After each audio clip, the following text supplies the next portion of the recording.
honesty, those things are there. But me, because my background is not a journalist, it's not a conventional education, I'm sort of open to the more extraordinary, exciting, visceral ideas, which once in a while prove to be true, like the example of Epstein Island. But then you become kind of porous, and you're like, oh yeah, no, tell me all of this stuff. Right, and then it's hard to sort out the wheat from the chaff. A little bit, isn't it? And also your credibility suffers, and it's like, you've obviously managed to sort of follow, pursue this path, saying, like, I'm a comedian, I've not got an obligation, I'm not a journalist, I've got these people, I'm open to everybody. Yeah.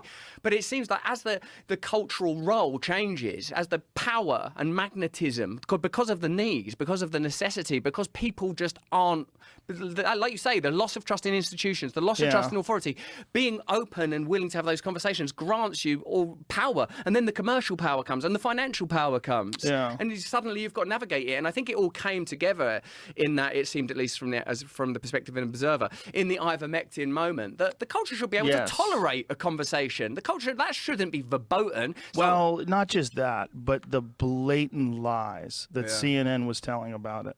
When you had CNN and MSNBC and all these different cable news network shows calling it horse dewormer, when it was a drug that won the Nobel Prize for the inventor of it, is a drug that has had billions, literally billions of prescriptions filled. It's a drug that saved lives, a drug that's on the World Health Organization's list of essential medicines. And for them to have the gall and to have the sheer audacity to just out and out lie to people about what a medication is. And it's used on humans far more than it's used on horses. And that they were calling that horse dewormer to try to mock me because they knew that I was unvaccinated and I kicked COVID very quickly. And they did not want that narrative out there. And they were beholden to their handlers. They were beholden to the people that give them exorbitant amounts of money in advertising revenue. And they fucking followed in line and they all piled on and they lost a fuckload of credibility from it. I mean, if you look at the way people who saw that, how many people saw that and would go, oh my God, they're just lying. Yeah. They're just lying. Like, there's no excuse for that. You can't imagine a scenario where they really thought I was taking horse medication. You can't imagine a scenario where they thought that I couldn't get real people medication.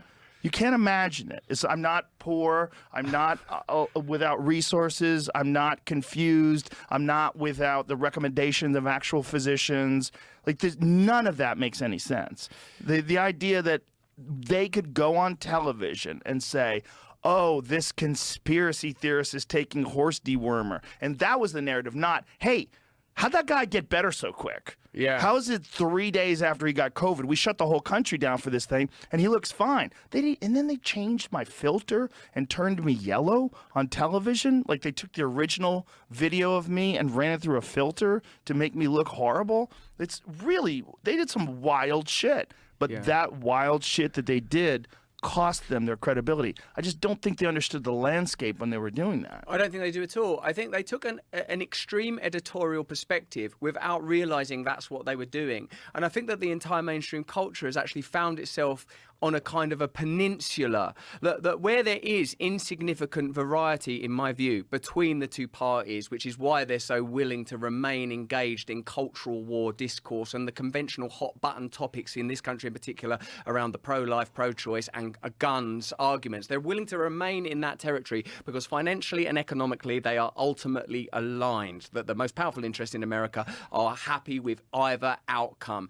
I think that what's happened in the media space is they've unwittingly found themselves in a place where there's a kind of that incompetence was afforded, that they're not used to being challenged, that the assumption was that you would be sunk by that narrative, that it was an insignificant new space. And obviously it was a massive miscalculation because they weren't watching what was happening. They weren't listening to the conversations with McCulloch and Malone and Weinstein, and that it is apolitical, and that also that in order to make themselves seem distinct from one another, they have amplified their small differences to the point where they don't recognize actually that that isn't America anymore. That people like that, even when I was a kid, if someone was just like right wing, that's just like, oh, that's a right wing person. Like you've been your family around your table. I've read something about Tucker Carlson the other day, like, you know, because of the release of those January the 6th documents to Fox and to Tucker in particular. And it said, far right journalist Tucker Carlson. If Tucker Carlson's not far right, he's like a normal right wing guy. Far right means marching and red, white, and black flags. I've seen me written as far right. Far right. They've described me as far right. Tattoos on the face,